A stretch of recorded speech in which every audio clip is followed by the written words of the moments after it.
ഇന്ന് നമുക്ക് കുടംപുളിയും പച്ച മാങ്ങയും ഒക്കെ ഇട്ട് തേങ്ങ അരച്ച് വെച്ച നല്ലൊരു ചെമ്മീൻ കറിയുടെ റെസിപ്പി നോക്കിയാലോ. ഇത് തയ്യാറാക്കുന്നതിന് വേണ്ടി ഞാനൊരു 1/2 കിലോ ചെമ്മീൻ എടുത്ത് ക്ലീൻ ചെയ്ത് കഴിഞ്ഞപ്പോൾ ഒരു 300 ഗ്രാം ഉണ്ട്. അതുപോലെ തന്നെ ഒരു 10 ചെറിയ ഉള്ളിയും 5 വെളുത്തുള്ളിയും ഒരു ചെറിയ പീസ് ഇഞ്ചിയും ഒരു ചെറിയ പച്ച മാങ്ങയും അതുപോലെ തന്നെ ഒരു തണ്ട് കറിവേപ്പിലയും 2 പച്ചമുളക്, ഒരു മുരിങ്ങയ്ക്ക, അതുപോലെ 2 പീസ് കുടംപുളിയും ഞാൻ എടുത്തിട്ടുണ്ട്. അപ്പോൾ ആദ്യം നമുക്ക് ഇതിൽ ചതച്ചെടുക്കാൻ ആവശ്യമായിട്ടുള്ള, അതായത് ഇഞ്ചിയും വെളുത്തുള്ളിയും ചെറിയ ഉള്ളിയും നമുക്ക് നല്ലതുപോലെ ചതച്ചെടുക്കാം. അല്ലെങ്കിൽ നിങ്ങൾ ചെറുതായിട്ട് അരിഞ്ഞെടുത്താലും മതി, ചതച്ചെടുക്കുന്നതാണ് കൂടുതൽ നല്ലത്.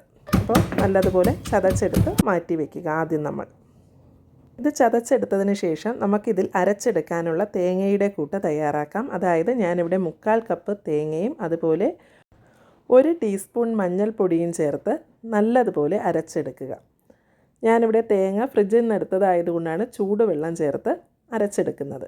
ഇനി നമുക്ക് ഒരു പാൻ അടുപ്പിൽ വെച്ച്, മൺചട്ടി ഉണ്ടെങ്കിൽ അത് വെച്ചാലും മതി, ഒരു പാൻ അടുപ്പിൽ വെച്ച് അത് ചൂടാകുമ്പോൾ വെളിച്ചെണ്ണ ഒഴിക്കുക. ഒരു 2 ടേബിൾ സ്പൂൺ വെളിച്ചെണ്ണ ഒഴിച്ച് എണ്ണ ചൂടാകുമ്പോൾ നമുക്ക് ചതച്ച് വെച്ച നമ്മുടെ ചെറിയ ഉള്ളിയും വെളുത്തുള്ളിയും ഇഞ്ചിയുടെയും കൂട്ട് ചേർത്ത് വഴറ്റുക. അതിലേക്ക് കുറച്ച് കറിവേപ്പിലയും ഇടുന്നുണ്ട്. ഉള്ളിയൊക്കെ വഴന്ന് കളർ മാറിക്കഴിയുമ്പോൾ ഞാനിതിലേക്ക് 3 ടേബിൾ സ്പൂൺ പിരിയൻ മുളക് പൊടിയും അതുപോലെ 1 ടേബിൾ സ്പൂൺ മല്ലിപ്പൊടിയും ചേർത്ത് പൊടിയുടെ പച്ച മണം മാറുന്നത് വരെ ഒന്ന് വഴറ്റുന്നുണ്ട്. പൊടികൾ ചേർക്കുമ്പോൾ നമ്മൾ എപ്പോഴും ഗ്യാസിൻ്റെ ഫ്ലെയിം ലോ ഫ്ലെയിമിൽ തന്നെ വെക്കുക, അല്ലെങ്കിൽ പൊടികൾ പെട്ടെന്ന് കരിഞ്ഞു പോകാം. പൊടിയുടെ പച്ച നിറം മാറുമ്പോൾ നമ്മൾ അരച്ച് വെച്ച തേങ്ങയുടെ കൂട്ട് നമുക്കിതിലേക്ക് ചേർക്കാവുന്നതാണ്. തേങ്ങയും മഞ്ഞൾപ്പൊടിയുമാണ് നമ്മൾ അരച്ച് വെച്ചത്. അതുപോലെ തന്നെ അതിലേക്ക് ഈ കറിക്ക് ആവശ്യമായിട്ടുള്ള അത്രയും തന്നെ വെള്ളവും ചേർക്കുക. വെള്ളം ചേർക്കുമ്പോൾ നമ്മളെപ്പോഴും ചൂടുവെള്ളം തന്നെ ചേർക്കാൻ ശ്രദ്ധിക്കുക.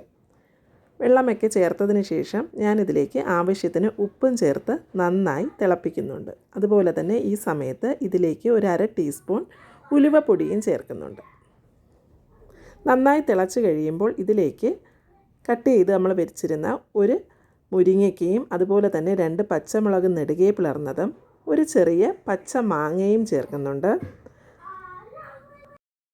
ഈ സമയത്ത് ഇത് നന്നായി ഒന്ന് മിക്സ് ചെയ്ത് കൊടുത്ത് അതുപോലെ തന്നെ ഇതിൻ്റെ ഉപ്പൊക്കെ കറക്റ്റാണോ എന്ന് ചെക്ക് ചെയ്ത് ആവശ്യമാണെങ്കിൽ ചേർത്ത് കൊടുക്കാം. അതുപോലെ തന്നെ നന്നായി തിളച്ച് കഴിയുമ്പോൾ നമ്മൾ കഴുകി വൃത്തിയാക്കി വെച്ചിരിക്കുന്ന നമ്മുടെ ചെമ്മീനും ഈ സമയത്ത് ഇതിൽ ചേർക്കാവുന്നതാണ്. ചെമ്മീൻ വൃത്തിയാക്കുമ്പോൾ അതിൻ്റെ മുതുകിലുള്ള ആ ഒരു അഴുക്ക്, ആ ഒരു നീളത്തിലുള്ള അഴുക്ക് കളയാൻ നമ്മൾ പ്രത്യേകം ശ്രദ്ധിക്കേണ്ടതാണ്. അതിട്ട് കഴിഞ്ഞാൽ വയറുവേദനയൊക്കെ എടുക്കാറുണ്ട് സാധാരണ.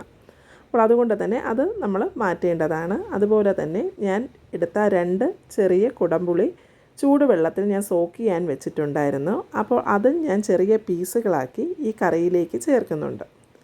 നമുക്കത് സോക്ക് ചെയ്ത് വെക്കാനെടുത്ത വെള്ളം വേണമെങ്കിലും ചേർക്കാം. ഇപ്പോൾ കറിക്ക് ആവശ്യമായിട്ടുള്ള ഗ്രേവി ആയതുകൊണ്ട് ഞാനതിപ്പോൾ ഇവിടെ ചേർക്കുന്നില്ല.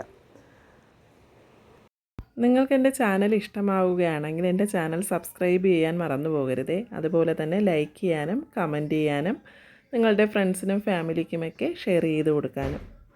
ഈ സമയത്ത് ഇതിൽ കുറച്ച് കറിവേപ്പിലയും കൂടി നമുക്ക് ചേർക്കാവുന്നതാണ്. ആദ്യം നമ്മൾ ഇഞ്ചിയും വെളുത്തുള്ളിയൊക്കെ ചതച്ചത് ചേർത്തപ്പോഴാണ് കുറച്ച് കറിവേപ്പില ചേർത്തത്. ഈ സമയത്ത് നമുക്ക് കുറച്ച് കറിവേപ്പിലയും കൂടെ ചേർത്ത് അടച്ച് വെച്ച് ഒരു മീഡിയം ടു ഹൈ ഫ്ലെയിമിൽ നന്നായി തിളപ്പിക്കുക. തിളച്ച് കഴിഞ്ഞാൽ നമുക്കിതിൻ്റെ ഫ്ലെയിം ലോ ടു മീഡിയം ഫ്ലെയിമിലോട്ട് മാറ്റി നമുക്ക് ആവശ്യമായിട്ടുള്ള തിക്നെസ് ആകുന്നത് വരെ, ഗ്രേവി എത്രത്തോളമാണോ വേണ്ടത് ആ ഒരു തിക്നെസ് ആകുന്നത് വരെ നമുക്ക് ലോ ടു മീഡിയം ഫ്ലെയിമിൽ തുറന്നിട്ട് തിളപ്പിക്കുക. ഇപ്പോൾ നമ്മുടെ ചെമ്മീൻ കറിയുടെ ഗ്രേവിയൊക്കെ കുറുകി റെഡി ആയിട്ടുണ്ട്. ഈ സമയത്ത് ഇതിലേക്ക് ആവശ്യമായിട്ടുള്ള താളിപ്പ് നമുക്ക് തയ്യാറാക്കാവുന്നതാണ്.